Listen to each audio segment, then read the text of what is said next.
everyone, Nicole Russo and Ashley Mailloux welcoming you to our version of March Madness. This is where the Oaks countdown really enters its final stages. We're into this final series of major prep races where a win basically means that you're in. And one who just jumped into that picture is Virginia Oaks winner Fawn Lee, now 2 for 2 in her brief career. This impressive debut win at Tampa vaulted her to stakes company, and she was a game winner of the Virginia Oaks with some added distance second time out. You look at her debut, and even before we pick up this part of the replay, she had a ton of trouble in the turn. She had to check angle out, and for a horse on debut, she did everything right. She got a good speed figure in this performance. And then you mentioned she goes on, she's able to win the Virginia Oaks, and little bit different. Obviously, she did stretch out from the 7/8 on debut, got the added ground, but she did not get the added turn with that configuration at Colonial being 1.25 miles. But I think she showed a lot of gameness when you look at how when you look at how the race played out. Kenny McPeek's filly showed a lot of speed, a little bit more speed than she usually does. And this filly was hanging right in there. It looked like she was going to get past, and then she just was able to kind of find another gear in the lane and kick on. And she did everything right. And I think she is a horse that she obviously needed to win the Virginia Oaks to really stamp herself as a contender, and just think she has a bright future, Nicole.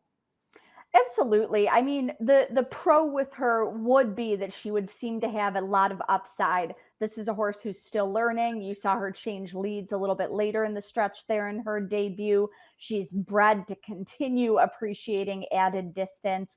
The con is her lack of experience. We talk a lot about how the Derby can be chaotic with 20 horses. The Oaks is limited to 14, but it's really equally a battle. And if you're not battle seasoned, you have to be very, very special to overcome that, I think. I think so too, at least though, if you look at, we say the Virginia Oaks, right? Anonyma was the pace setter, and it looked like she was in the mix then, and then she looked like she was backing out of it, to then, you mentioned, change leads to kind of kick clear. I thought she did it nicely. She did have to overcome trouble on her debut, which can be really hard on a filly. And sure, the figure doesn't come back huge. It's not a huge progression, but I think based on what we've seen so far, I think she's stamped herself as a main contender, and just curious to see what she'll do, as she will have to stretch out around 2 turns eventually. Well, you'll see that Fawn Lee's win does have her pretty safely in the field on the current Oaks leaderboard. Runner-up early on is going to become one of those kind of watching that bubble, as these standings are really going to shift around over the next 3 weeks as the picture really crystallizes in this final round of prep races. And that will continue this Saturday. The Fairgrounds Oaks were good cheer, the favorite on the Oaks Future Wager headlines, and the Bourbonette Oaks on the Tapeta at Turfway, a filly I know you think highly of, White Rocks, in there looking for her second straight stakes win. Yeah, we'll see what she can do in terms of gaining some points in her performance, and we will get to see her this weekend.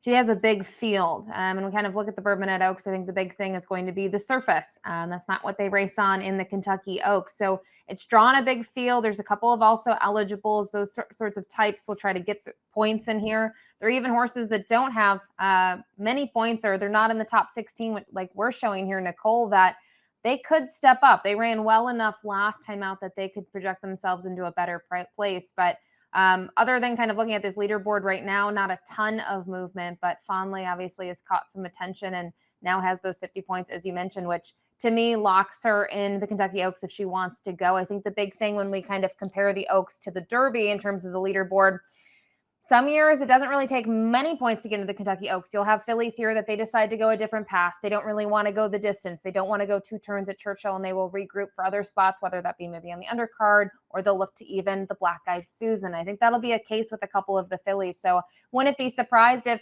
fillies towards the bottoms here, 15, 16 horses we're not showing, 20th, they probably will still make it here, even if they weren't to gain many points at this point.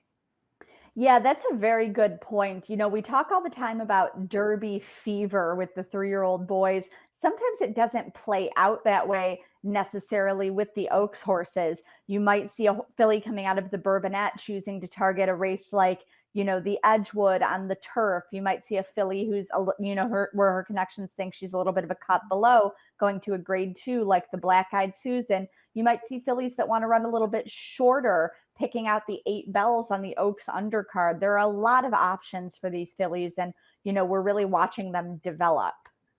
Absolutely. And it's all about kind of now figuring out the path. For Fawnley, when you look at her, she had the race in February. She's now had the race in mid-March. Where do they go next? Is there another race for her? Do they go straight to the Kentucky Oaks?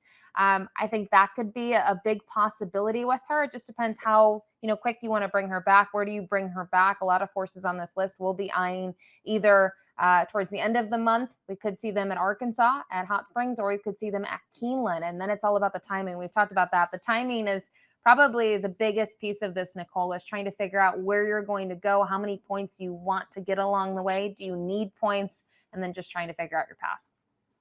Well, one filly who doesn't need points is the current Oaks favorite in the clubhouse, Good Cheer. She's unbeaten in 5 starts, all by open lengths. We've discussed that sort of the mark against her is that she's beaten some small fields and maybe not the top of the division. I think Saturday, where she faces a field of 9, including a couple of nice fillies, will tell us a lot, even though she doesn't necessarily have to win to get into the Oaks. This is a great race to win, but they're looking ahead at a bigger prize.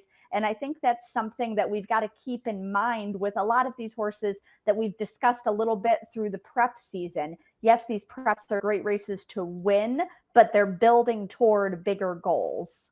And you mentioned Good Cheer, and we can take a look at her resume. I mean, she is 5 for 5 at this point in her career. The way that she's won these races, very impressive, dominating. And you already hit the nail on the head. The knock against her is she hasn't necessarily been challenged on field size. I feel like she's gotten very good trips in just about all of them. Maybe not on her debut, but that happens with a lot of horses on debut, right? And just to see how she's been able to do things so easily, I'd like to see her challenged a little bit more.